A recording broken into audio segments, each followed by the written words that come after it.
Nung December 1985, kinausap kami. Sabi sa amin ni Father Reuter, you have to do something, you might die there. Yung nangyayari sa radyo namin with June Kitley, sa naging radyo bandito kami, lahat ng nangyayari sa EDSA nanggagaling sa amin. Father Reuter is in touch with Cardinal Sin.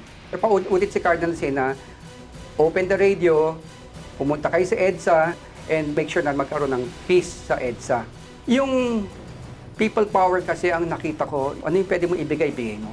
Mabubuhay ang diwa ng EDSA kung ipapagpatuloy natin ang paglaban para sa kapwa natin.